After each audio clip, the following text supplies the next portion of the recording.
नमस्कार, मेरा नाम है अमित चौहान और मैं Sant Shiromani Ravidas global skill park में कोर्स हेड हूँ एडवांस इलेक्ट्रिकल टेक्नोलॉजी डिपार्टमेंट में।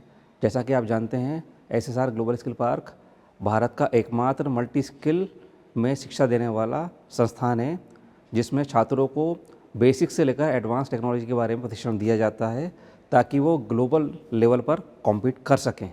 आइए हम चलते हैं अपनी पहली डिज़ाइन एंड इंस्टॉलेशन लैब में, जिसमें हम छात्रों को बेसिक इलेक्ट्रिकल इंजीनियरिंग में जो वायरिंग वाला हिस्सा है उस पर अच्छे से काम करना सिखाते हैं, क्योंकि इलेक्ट्रिकल इंजीनियर के लिए सबसे ज़्यादा ज़रूरी है कि वो वायरिंग पे, कंपोनेंट्स पे काम कैसे करते हैं उसको सीख सके। जैसे कि आप देख रहे हैं यहाँ पे एमसीबी हैं, वायर लगे हुए हैं तीनों फेसेस के, साथ में अर्थिंग प्लस न्यूट्रल का कनेक्शन है।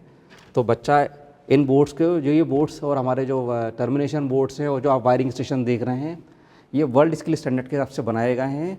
छात्रों को हम ऑटोकैड इलेक्ट्रिकल में जैसे सॉफ्टवेयर में वायरिंग करना सिखाते हैं, जहाँ पर वो पहले सिमुलेट करते हैं वायरिंग को और फिर उस वायरिंग को इन वायरिंग स्टेशंस पर प्रैक्टिस करते हैं। नमस्कार, मेरा नाम हरीश भारती है। मैं ग्लोबल स्किल पार्क में ट्रेनर हूँ एडवांस इलेक्ट्रिकल टेक्नोलॉजी का, और जो इंस्ट्रूमेंट आप यहाँ पे देख रहे हैं वो सब का ही यूज़ हम लोग यहाँ पे दिखा रहे हैं। इस पैनल के ऊपर यहाँ पर आपको एनर्जी मीटर भी दिखेगा, आपको कंज्यूमर यूनिट भी दिखेगी, यहाँ पे लोड सिलेक्शन भी दिखेगा, यहाँ पे वन वे स्विच भी दिखेगा। हम बच्चों को ये बताना चाह रहे हैं कि जब इंडस्ट्रीज़ में या किसी हाउस वायरिंग में जो प्रैक्टिकल्स किए जाते हैं वो किन टूल्सों की हेल्प से किए जाते हैं। जैसे यहाँ पर क्या सिलेक्शन किया जाता है, वायर का सिलेक्शन क्या होगा, एमसीबी क्या होगा, आरसीसीबी क्या होगा, वन वे और लोड के हिसाब से। तो जब हम लोग इसको प्रैक्टिकली कर लेते हैं तो बच्चे में कॉन्फिडेंस डेवलप होता है कि हाँ, कि मैं भी कहीं ना कहीं अपने रोज़गार कर सकता हूँ, कहीं जॉब कर सकता हूँ। तो ये हम लोग यहाँ पर दिखाते हैं। आइए हम चलते हैं हमारी power control and distribution lab में, जिसमें हम बच्चों को पावर वायरिंग करना सिखाते हैं। Power wiring commercial complexes, industries सभी जगह इस्तेमाल की जाती है। जैसा कि आप देख रहे हैं, ये 100 एम्पियर का स्विच बोर्ड है, जिसमें हम बच्चे को कौन कौन से इक्विपमेंट और कौन कौन से मीटर्स इस्तेमाल होते हैं और वो कैसे काम करते हैं वो बताते हैं। जैसे ये मीटर है, वोल्ट मीटर है, इनकी फंक्शनिंग कैसे होती है, इनकी वायरिंग कैसे होती है ये बताते हैं। इसी तरह से रिलेज कैसे काम करती हैं, रिलेज की वायरिंग कैसे की जाती है, उनकी प्रोग्रामिंग कैसे की जाती है वो बताते हैं। ब्रेकर्स की वायरिंग, ब्रेकर्स का फंक्शन, ये सब भी हम बच्चों को बताते हैं। साथ में ही करंट ट्रांसफार्मर और पोटेंशियल ट्रांसफार्मर कैसे काम करते हैं वो तो है ही साथ में। नमस्कार, मेरा नाम है गौरव सोनी। मैं एसएसआर जीएसपी जो कि ग्लोबल स्किल पार्क है, इसमें मैं प्रिंसिपल ट्रेनर हूँ in advance electrical technology department में। और जिस लैब में हम खड़े हैं ये पावर एंड कंट्रोल लैब है। आइए हम एक पैनल देखते हैं जिसका ऑलरेडी सर ने आपको डेमोन्स्ट्रेशन दिया है। ये है एक 100 एम्पियर पैनल है। हम आगे चलते हैं और देखते हैं 800 एम्पियर पैनल को। जैसा कि हम देख सकते हैं ग्लोबल स्किल पार्क में यहाँ पे हम बच्चों को एक प्रैक्टिकल इंडस्ट्रियल एक्सपोजर देते हैं। उसी के अकॉर्डिंगली यहाँ पे एक 800 एम्पियर का हम पैनल हम देख सकते हैं, जिसमें हमारा एक एसी भी लगा हुआ है जो कि एक सर्किट को दूसरे सर्किट से जोड़ने के लिए उपयोग में लाया जाता है। अब हम इसको फंक्शन करेंगे। जैसा कि आप देख सकते हैं हमने एसी भी ऑन किया है, सप्लाई आ चुकी है। सिमिलरली यहाँ से सप्लाई जो है आपका अलग अलग फीडर्स में यहाँ दी जाती है। जैसे कि यहाँ पर 1 2 3 हमारे यहाँ पे फीडर्स है। हम ये फीडर यूज़ करेंगे। जैसे कि हम इसको ऑन करते हैं, ये फीडर हमारा ऑन हो गया है। ये फीडर से कनेक्टेड हमारे पास यहाँ पे लोड है जो कि एक इंडक्टिव लोड है।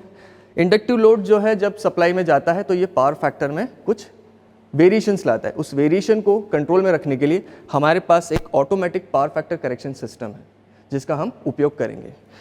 लाइक दिस, हम यदि इंडक्टिव लोड ऑन करते हैं, जैसे कि हमने ऑन किया, जब इसे हम बढ़ाते हैं तो हमारा जो पावर फैक्टर है, जैसा कि हम यहाँ देख सकते हैं, पावर फैक्टर हमारा कम होता है। सिमिलरली जब हम यहाँ पे APFC पैनल को यूज़ करते हैं 1 by 1, तो हमारा पावर फैक्टर हम देख सकते हैं यहाँ पे इम्प्रूव हो रहा है।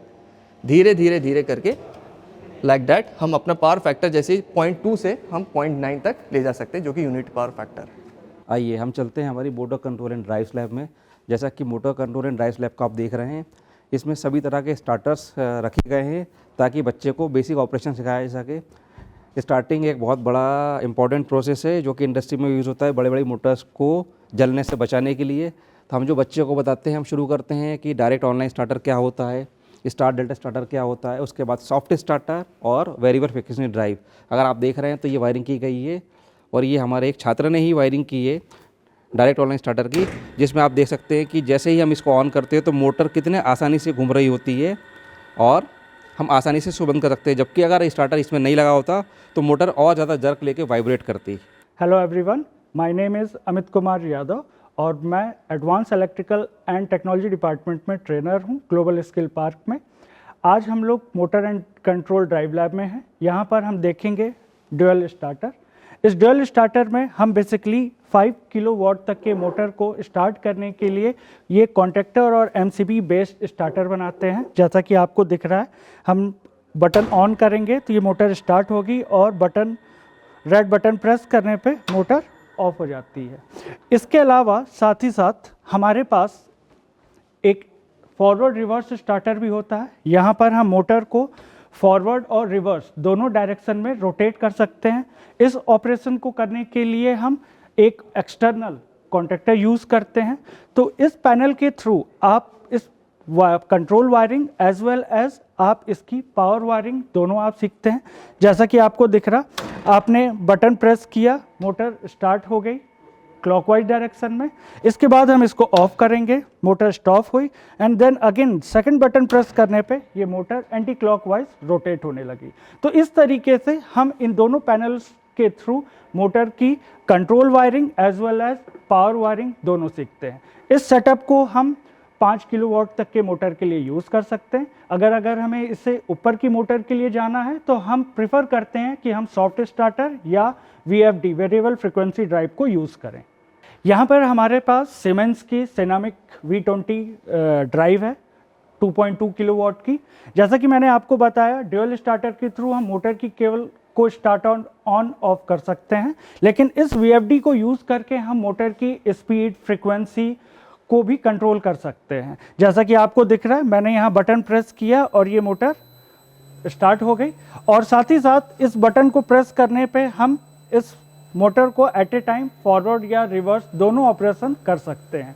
तो इस ड्राइव को यूज़ करने से हमारे पास मल्टीपल फीचर्स आ जाते हैं मोटर को कंट्रोल करने के लिए। आइए हम चलते हैं हमारी अगली लैब में, जिसका नाम है special installation and control lab. इस लैब में हम जो अभी सबसे ज़्यादा ट्रेंडिंग टॉपिक है जिसको बोलते हैं सोलर, उसके बारे में बच्चों को बताते हैं। जैसे आप देख रहे हैं यहाँ पर सोलर के फोटोवोल्टिक पैनल्स यहाँ पर रखे हुए हैं। उनको हम बताते हैं कि फोटोवोल्टिक पैनल्स कौन कौन से टाइप के होते हैं। जैसे मोनोक्रिस्टलाइन पैनल क्या होता है, पॉलीक्रिस्टलाइन पैनल क्या होता है, उनका सीरीज़ कनेक्शन कैसे किया जाता है, उनका पैरेलल कनेक्शन कैसे किया जाता है, उनको सेटअप में कैसे कनेक्ट करते हैं। अगर आप ये देखेंगे, ये सेटअप जो है हमारा ऑफ ग्रिड सेटअप है, या जिसे हम स्टैंड अलोन सिस्टम बोलते हैं, जिसमें हम कोई भी सप्लाई ग्रिड से नहीं ले रहे होते हैं। सारा सप्लाई जो है हमारा सोलर के थ्रू बैटरी को चार्ज कर रहा होता है और एफिशिएंसी में बैटरी ही हमारे सेटअप को सप्लाई कर रही होती है। इसी में हम उनको सिखाते हैं कि ओपन सर्किट वोल्टेज कैसे चेक किया जाता है, शॉर्ट सर्किट करंट कैसे चेक किया जाता है। स्टैंड अलोन या ऑफ ग्रिड सिस्टम के अलावा दूसरा सिस्टम जो हमारे पास है वो है ऑन ग्रिड सिस्टम, जिसमें हम बच्चों को ये सिखाते हैं कि बाई डायरेक्शनल फ्लो कैसे होता है एनर्जी का। जब दिन के समय में हमारे पास सोलर की सप्लाई अवेलेबल होती है तो अप्लायंसेस को हम एनर्जी इसी के थ्रू दे रहे होते हैं, और जब रात के समय में जब हमारे पास सोलर रेडियंस अवेलेबल नहीं है तो उन्हीं अप्लायंसेस की सप्लाई ग्रिड से हमको मिल रही होती है। जैसा कि सर ने बताया, हमारे पास सोलार में बेसिकली 2 टाइप के सेटअप होते हैं जो कि काफ़ी फेमस है।